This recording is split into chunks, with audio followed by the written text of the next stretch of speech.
this chapter is who do I call? One thing I will say is that, presuming when you do get your clearance, you will take a lot of training so that you understand, what your obligations are. Hopefully, a lot of it will be familiar because it's similar to the material we're going over during this class. I would also offer that if you're studying cybersecurity or information security or even public policy, the material we're going to cover today will become valuable if you partake in what are called tabletop exercises. This is practice for what to do when there's a cyber attack, if you're like on the DoD side. But even if you decide not to go into a federal position, if you're in private industry and your company gets attacked, what do you do? And that's the who do we call? And so we're going to talk about the authorities and responsibilities in the federal cybersecurity environment because there are rules and regulations. And sometimes people say, why can't I call this one? It's because they're not allowed to help you, and others are the people to help you. So to kind of say, where have we been? We've talked about the cool places you can work inside and outside the government with a clearance. And as Austin mentioned, Dr. Charles Clancy will be with us in the next class, and he'll talk to you about one of those places in between government and industry, a federally funded research and development center. We talked about the overview of the clearance process. Took a look at the SF-86 again. We're about halfway through. So if you are thinking about going for a job that requires a clearance, it's not too late to pull down the SF-86 and believe it or not, start filling it in, especially for those of you who are undergraduates or young community college attendees. There's probably not much to fill in, but it'll give you an idea of if you do something, what you need to fill in. And then for people who are later in life, later in careers, it can take a long time to collect that information. So now's a good time to start. We talked about the regulations covering the clearance process, how it is not just something that's up to the opinion of a person looking at your application package, but there are rules, regulations, and guidance. And we did do that deep dive on drug use and other behaviors that in some jurisdictions may be legal, but still at the federal level or not. Again, we are talking about things that deal with law. I am not giving legal advice. So for example, I talked about the authorities, even if you're in a private company, clearly there's a reason why the corporate counsel tends to sit in when there's a discussion about a response for cyber incidents, that these laws do kick in and you want a real lawyer for real advice. So, there's a pretty big universe of department and agencies. Many of them are involved in cyber. Some of these are probably pretty familiar to you, like the NSA, DoD, Department of Justice. For our civilian networks, CISA. There's also involvement from the Security Council, OSTP, Office of Management and Budget in the Executive Office of President, and clearly the FBI. Department of Energy, people often don't think of the Department of Energy, but especially with the rollout of the smart grid, as well as all the industrial control that goes on in power plant or power distribution. Department of Energy has a lot of authorities in cybersecurity. You'll notice US CERT. So this is a component of CISA, Homeland Security. And from the name, you can kind of guess these are some of the people you might call. The United States Computer Emergency Response Team. It goes back to the 1980s. We've been dealing with these issues for quite a long time. And of course, we can't forget the most important, who you're going to call the Ghostbusters. Couldn't resist for the little joke there. So cybersecurity regulations, there are a number of them. Probably the one that got things started, which many of you may have come across when you visited a doctor, or if you had to go to the emergency room or other healthcare, is HIPAA. It's a private sector regulation. It basically said that if there's collection of healthcare records, that data needs to be protected. At the same time that HIPAA was passed, the Information Technology Management Reform Act of 1996 was passed for the pre-law people, or the people going to law school. It's the Klinger-Cohen Act, which is part of the National Defense Authorization Act of 1996. And what this was talking about was, because remember, the HIPAA was about the private sector and private sector records.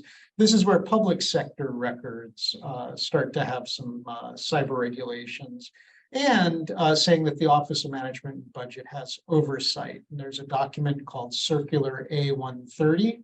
And the reason why I say at SEEK is because it's been updated over the past almost 30 years now.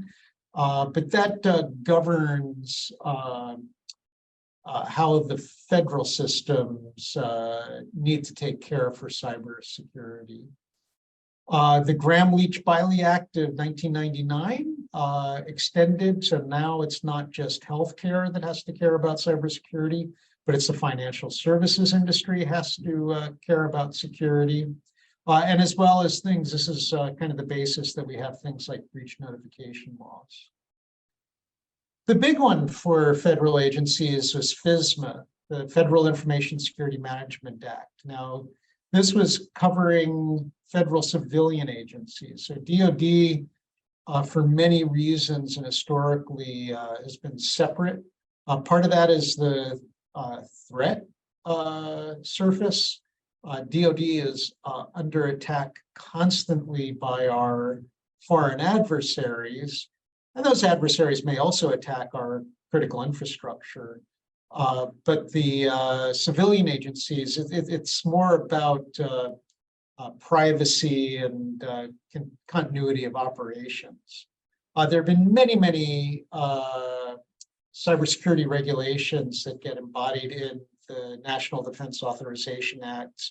For example, in 2020, the Secure 5G and Beyond Act, which is saying that DoD needs to come up with a strategy for protecting fifth generation networks and beyond. And over the past few years, DoD has been executing on that. And those NDAA laws kind of bleed beyond DoD, because clearly if you're protecting DoD networks, you're learning how to protect civilian networks.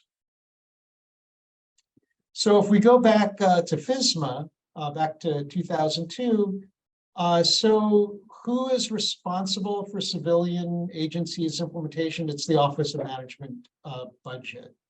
And the law talks in generalities about these federal agency heads. So for example, Gina Romano, the current head of the Department of Commerce, she is like not personally, but the office is on the hook for cybersecurity and Department of Commerce. Now, clearly, Secretary of Commerce is not necessarily a cybersecurity expert, so that gets delegated. That responsibility gets delegated to the agency's chief information officer, and basically that gets delegated to the agency's chief information security officer, CISO. You will run into that term a lot.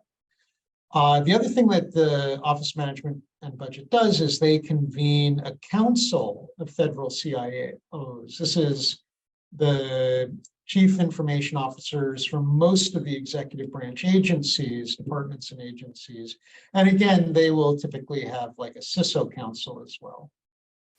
On the Department of Defense side, DoD does all the national security systems except for the CIA. The CIA was carved out. So I just used that term, national security systems. So what do we mean by that? So we're saying it's a system, and this includes like our networks, telecommunications systems, that provides intelligence activities. All right, so this is the intelligence community.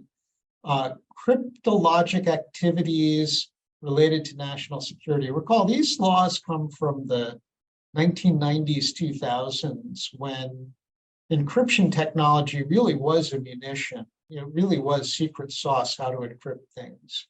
So those were kind of de facto related to national security. Clearly, command and control of military forces. If you can compromise a system that tells the Army where to go or the Air Force where to shoot, that's clearly a national security system. Clearly, if it's part of a bomb, part of a defense system, that's a national security system. And basically anything that is critical to the mission of the military or the intelligence community. And of course, the other part of what's national security is anything Congress says is a national security system. There's kind of a catch-all there.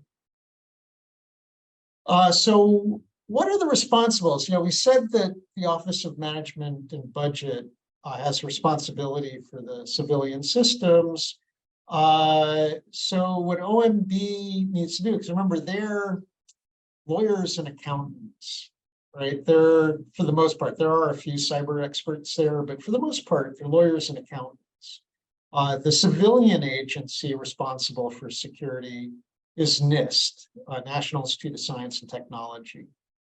So NIST is responsible for creating the standards for federal information systems. And today, that includes things you may have heard of the term zero trust architecture. That comes, what is a zero trust architecture? That comes out of some NIST documents that we're going to touch on in a minute.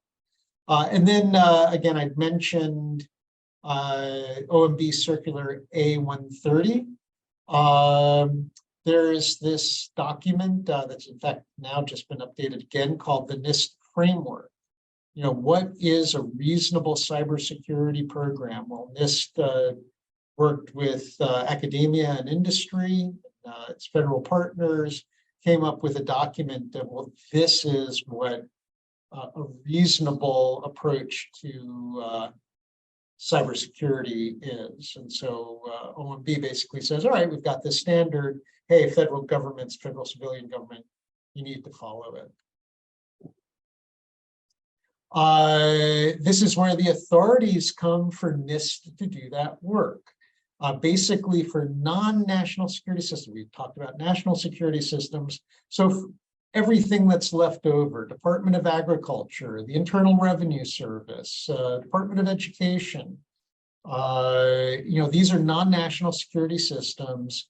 And so the standards are developed by NIST.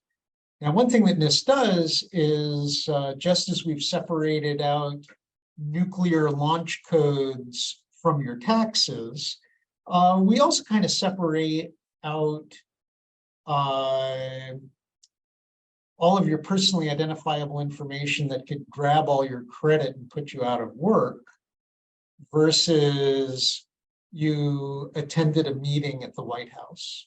Those have different levels of criticality, of risk. So part of these standards are coming up with those risk categorization. Also comes up with, how do you detect that there was an incident and how do you handle it? And again, it's risk-based.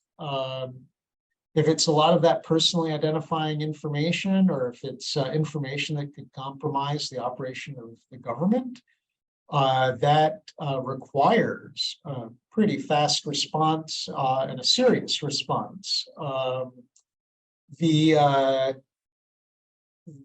loss of a note that says we're going to paint the hallways beige instead of white probably would have a different level of classification. Again, because of history, the NSA is the expert agency on cryptography.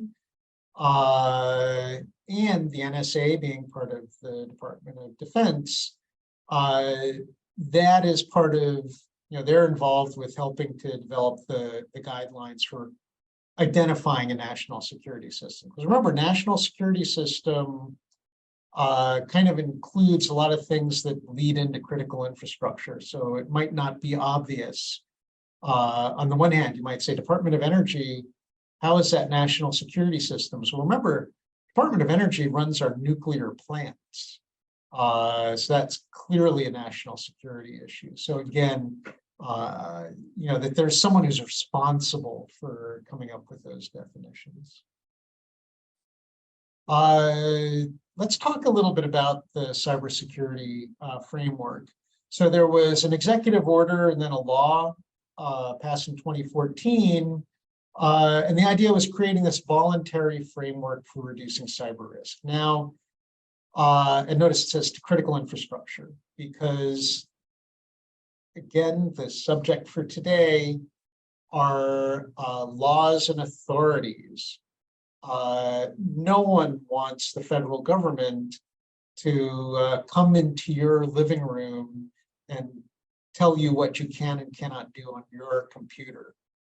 It's your computer. It's private. You do things on that like communicate. You assemble, as in freedom of assembly. You have meetings. You watch this program right now. So we don't want to tell people necessarily what to do. However, Congress has given some authorities in what we call critical infrastructure. So things like electricity generation, nuclear power plants, coal power plants, electricity distribution. Because if the power turns off, literally people starve. There are parts of the country that only have a few days worth of food on hand. And if you turned off the power, and for some reason you also disrupted transportation, people literally start to starve. That's a national security issue. The water, if you poison the water or turn off the water, that's a critical infrastructure security issue. So the idea was that NIST would create this framework. It would be voluntary framework, focus on critical infrastructure. Part of the reason also for making it voluntary is different parts of critical infrastructure had different cyber awareness. So the communications industry, for example, has very sophisticated, again, back a decade ago, 2014, very sophisticated cyber awareness, or that is rather large telecommunications carriers. And some other industries protecting the guilty, we won't name them, but there were other industries that were kind of like, oh yeah, I guess we ought to protect those computers that control our entire processes. So we didn't want to make it too hard for those industries that were catching up, because they would just say it's too hard and not do anything. But at the same time, we didn't want, like the telecommunications industry, to say, oh, that's all we need to do? All right, we'll stop our investment and save lots of money. Even though it was targeted to critical infrastructure, the idea was that the framework would spill over into the rest of the private sector. And in a sense, it has. One of the very first questions a company, any old private company, will be asked by an insurance underwriter as they're looking for cyber risk insurance is, how do your processes and procedures compare against the NIST framework? So they have something to compare against. And again, as I talked about with respect to getting a clearance, that we don't want the adjudicators to just decide, I don't like your family background, so you're not going to get clearance. They have to examine your risk. And they have to say, if the answer is no, why they are denying a clearance. They have to say why. And if it turns out it's because I don't like your family background, that's not legal. Similar thing here. We wanted consistent, easily understandable approaches to cyber risk. In fact, when I say easily approachable, on the one hand, the 2014 framework, the version 1.0, it's 8 pages long. Not a tome. Now, of course, it's 8 pages long. It had about 70 pages of appendices. And, it's kind of grown over time.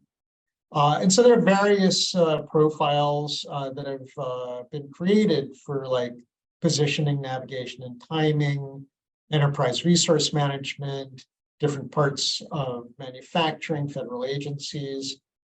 So this actually, we could say has been a successful endeavor in helping secure America's networks. So I said, hey, NIST is the place that standards get created. And yet, I've already mentioned NSA, but NIST basically can't do it alone. They have to consult with the Office of Management and Budget and DOD and DOE and the Government Accountability Office and Homeland Security for a number of reasons. One is Congress doesn't want NIST to pay for people to develop a standard to cover something at the same time that the Department of Energy is paying a bunch of people to create a standard to protect the same thing. So we want to make sure that we don't have duplicative efforts. But the other thing is we want to make sure that we're not acting against ourselves, that we're not creating standards that possibly could compromise our national security systems, because a lot of those national security systems are ultimately connected to our civilian systems in one form or another. And so we do want to protect the entirety of our networks. So once a standard happens, is that it? Do we write this paper like in 2014? We wrote a paper and all right, we're done. Well, no, not really. So for example, NIST, they also have people who help out the agencies. They're kind of a resource, hey, all right, we've seen the framework or we've seen your FIPS guidance, the Federal Information Processing Standards. What does this mean? Can you help us out? Hey, we had an incident. Can you help us figure out what happened? And likewise, developing policies, kind of like who shall we call, which I'm going to get to next.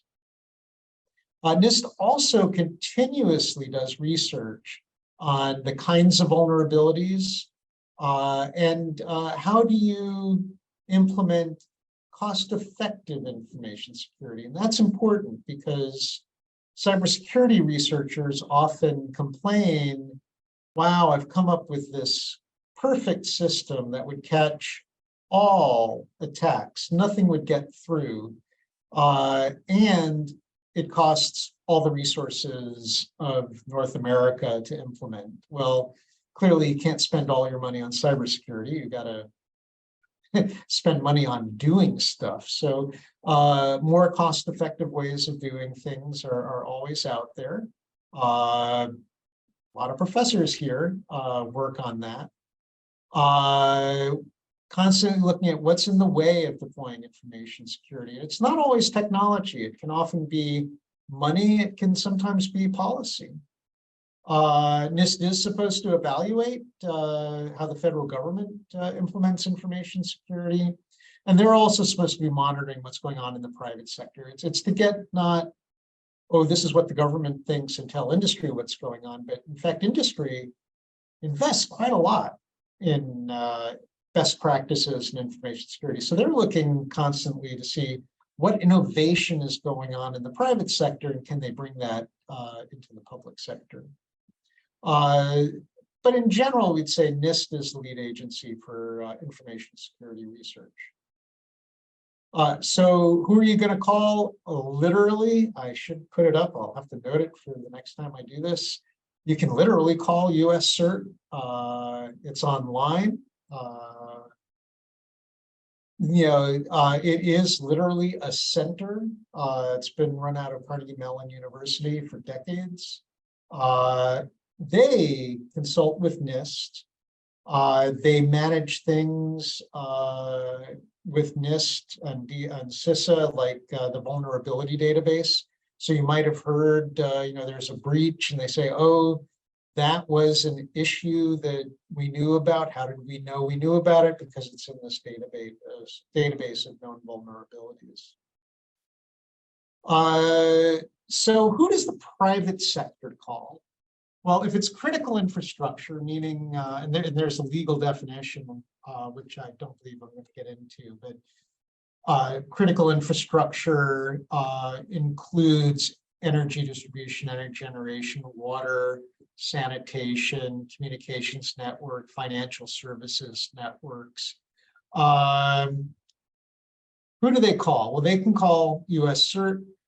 Everyone else calls the CERT Coordination Center, the Community Emergency Response Team. Guess what? It's literally in the same place. Not totally the same people, but a lot of coordination there.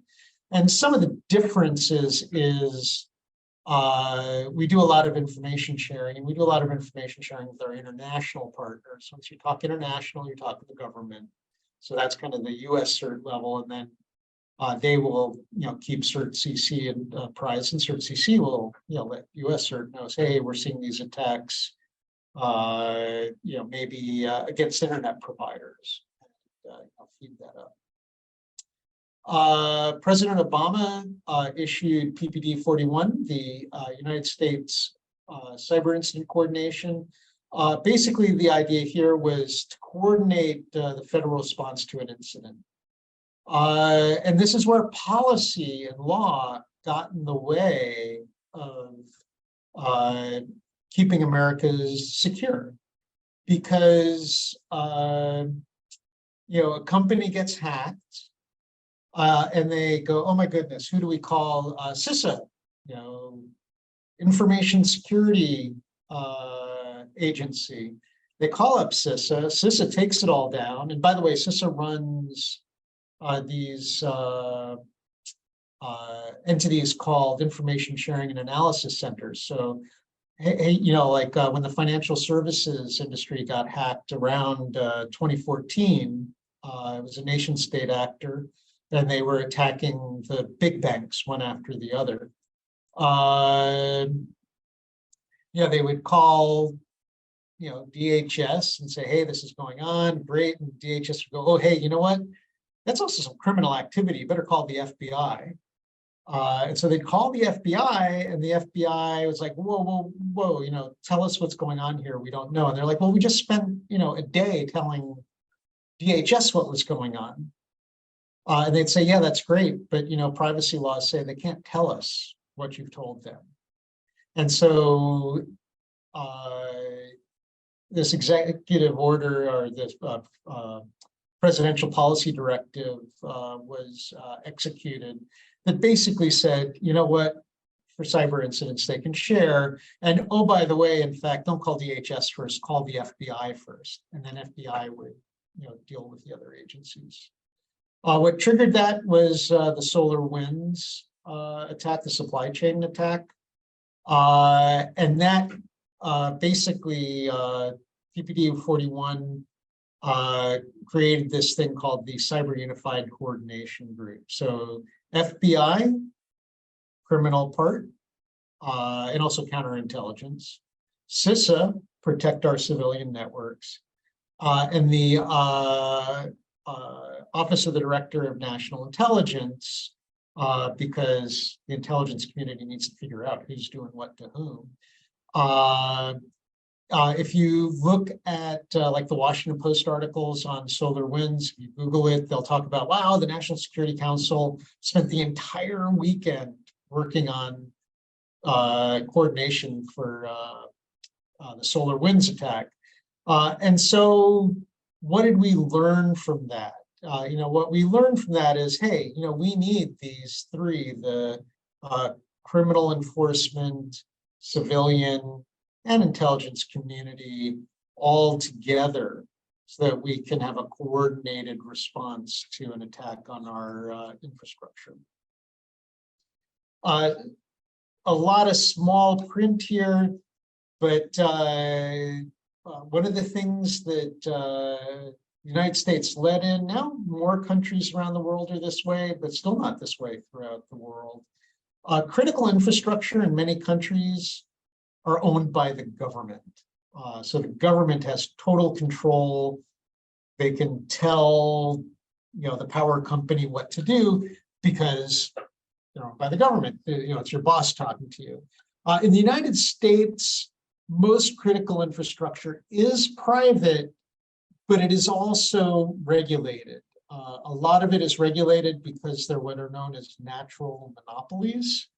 You can only dig so many holes in underneath the street to run wires. So that kind of becomes a de facto monopoly because there's economies of scale for like communications infrastructure.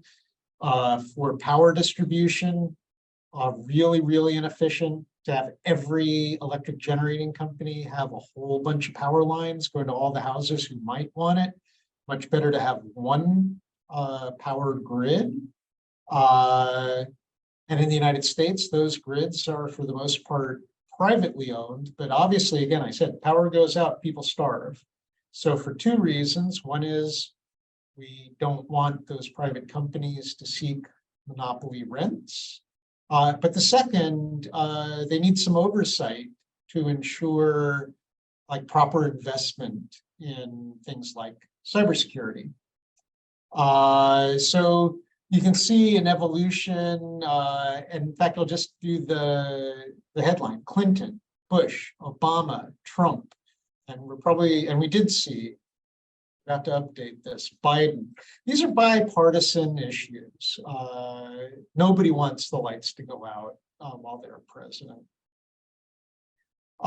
Executive Order 13800. Remember the NIST framework was a voluntary framework? Well, we all knew at the time, in fact, one person from one particular industry said, "Are you sure this is going to be voluntary and not mandatory?" And they were like, "Oh yeah, sure, it's voluntary." And then, basically, once it was out there, Congress could pass a law or an executive branch could do an executive order.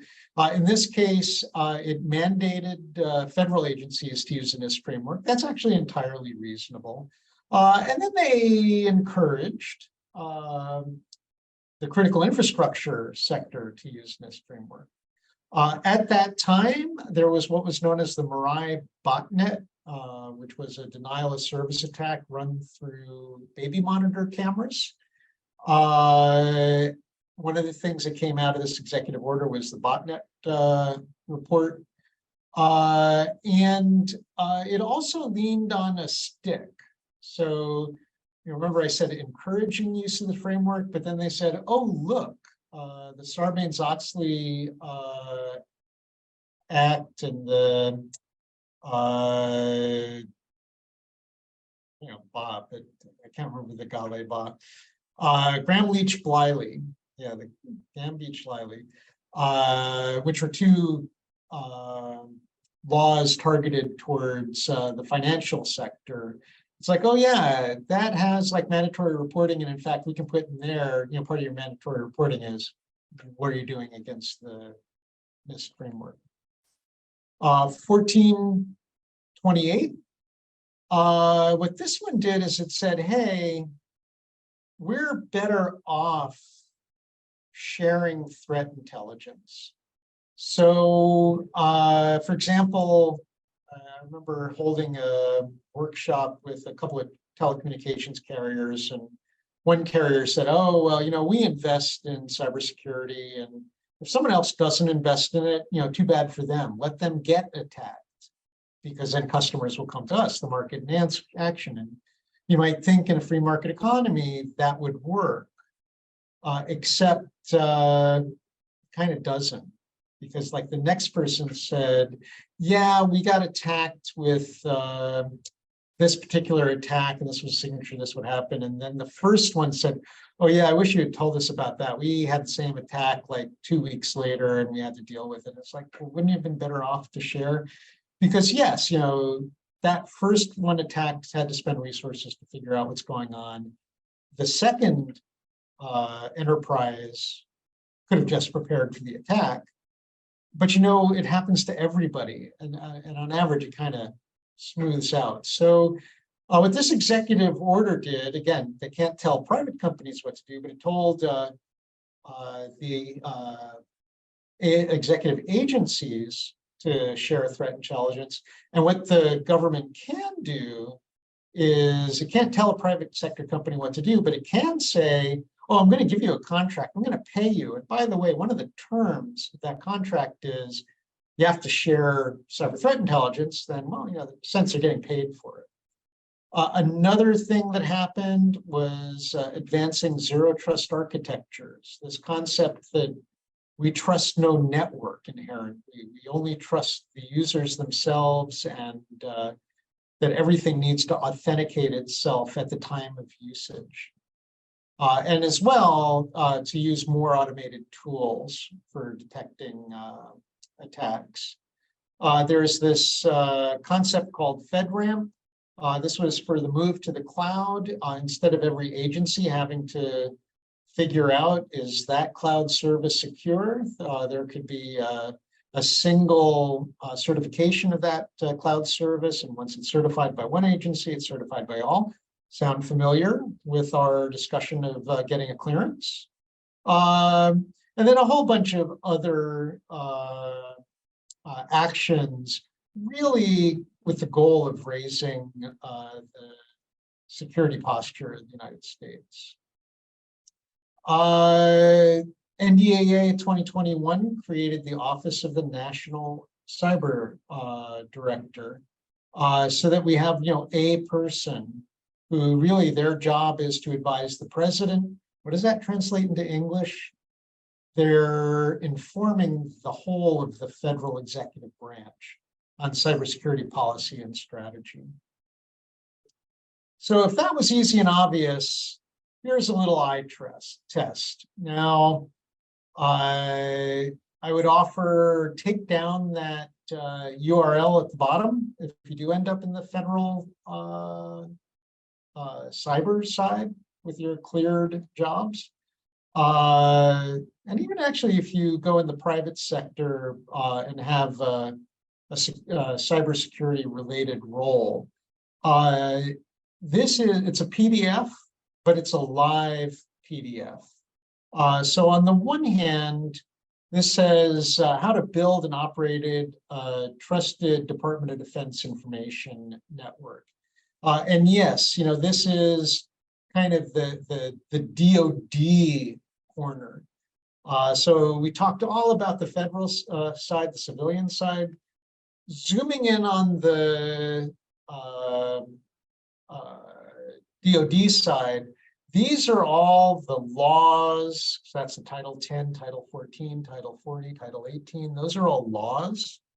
And they're separated out, and you might have heard in the news about how President Biden reversed an executive order based on Title 10 dealing with immigration. So that was military operations, Title 10. Title 18, when you hear about someone being arrested, you'll note like on the SF-86, if you lie, you can go to prison due to Title 18. I don't remember the section, but it'll be Title 18, which is the criminal code.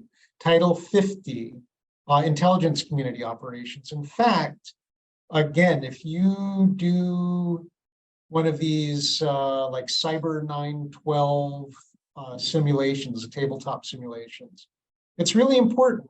What's Title 10, Title 50, Title 18? Because that'll determine, do you call the NSA or DoD? Do you call DNI or CIA?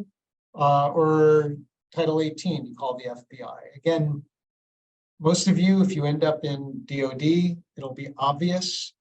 If you're in critical infrastructure in a cleared role, it'll still be pretty obvious. And in fact, if you're in the private sector, pretty obvious. These tiles on that PDF are clickable. If you click on the tile, it will bring you to the specific document. So if you click, you might see in like 1-point font, A130, Management of Federal Information Sources over here. Well, that's literally brings you to that circular 180 I mentioned. There is an in-between classified system. So you might, for those of you who are going to cybersecurity, this will all be highly relevant. If you're, I want to get a clearance because I want to be an intelligence analyst, you might be like, well, what does this have to do for me? Well, here's kind of where it's still of relevance. And again, when you get your clearance, you will have a boatload of training that will go into a deep dive on each of these areas that are relevant to your particular clearance. And again, remember, clearance, there are two parts. Are you clearable and your need to know? So it's the need to know that will dive into a lot of this. So part of it is, and it's a result of the 9/11 Commission, we want to share classified information, but we need to be careful because if we just share classified information willy-nilly, it's highly likely to leak. So that's why we're talking about like Executive Order 13587, the first bullet.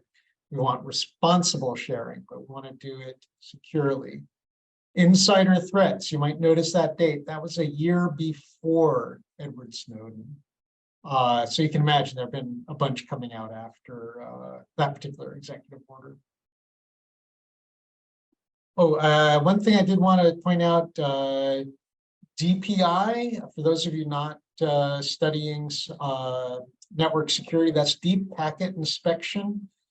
Basically, that Homeland Security Policy, National Security Policy directives established that CISA will basically monitor the traffic flows for the entire federal government. So when you, even now, if you fill in that SF-86 online, it'll say you're entering into a federal government system, your traffic may be monitored. I actually think we need to look again. It probably says your traffic will be monitored because it will be monitored. That's what Einstein is. If you have been in the Defense Department, you might have heard of an agency called DISA. Oops, sorry about that. DISA. So DISA, the Defense Information Security Systems Agency, it's right in front of me. You can think of it on the one hand as Google Apps or like either Comcast or Verizon or Lumen for the Department of Defense. They negotiate the contracts for the federal government to get their information technology, their cloud computing, all that. And if you look at their budget, it looks huge, but that's because, like, if the Department of the Army, some Army base gets back Verizon service, they're paying for it through DISA. But they're also, about a quarter of their budget are for infrastructure services. So they're doing also research on security and how to more efficiently use these IT services and all that.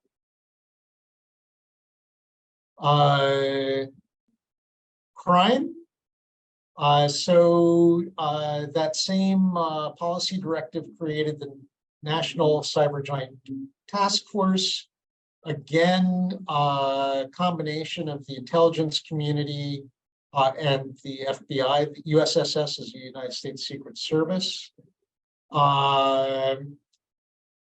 can go to ic3.gov. If you've been, you personally have been scammed on the internet, you can file a complaint. If you're really lucky, it'll get investigated. But it's done, and I wouldn't say if you're really lucky, therefore don't bother. It's actually important to report, because especially if there is a rash of particular kind of fraud, there's a way of kind of shutting that down. The 2017 cybersecurity strategy want to improve attribution and accountability, because again, how do we figure out who's doing the attacks so we can shut them down? And then the 2018 strategy was basically how do we protect the networks and basically increase the speed of innovation in protecting our networks. Now, crime, Title 18, is of course different from the Department of Defense. So remember, where there's IC3 for you personally getting attacked. Well, let's say you're a uniformed service person, or you are civilian DOD. You actually don't call IC3, you call DC3. That's the Department of Defense's Cybercrime Center. They can look into forensics. That's the science of basically figuring out what happened. So basically the lawyers or the different agencies can ask DC3 for help. They also create these tools. Now, even though I said, hey, IC3 and FBI different than DOD, DC3, but again, they do work together. The DC3 will work with IC3 because many of our national security issues are also criminal in nature. You can choose to pursue multiple paths of prosecution for the miscreants. Now, I'm sure there's more, and in fact, some of this is a little bit outdated, but not that much. I'm going to take, we have a question. So it's actually, this is an interesting question. Does the government have a watch list of people doing scams online after you report them? I can speak from experience at the Federal Communications Commission. The FCC, if you go to fcc.gov, one of the links is to report illegal robocalling. So that's an online or a form of online scamming. And the Federal Trade Commission also has a portal for that. And on the one hand, there's definitely a list that's kept.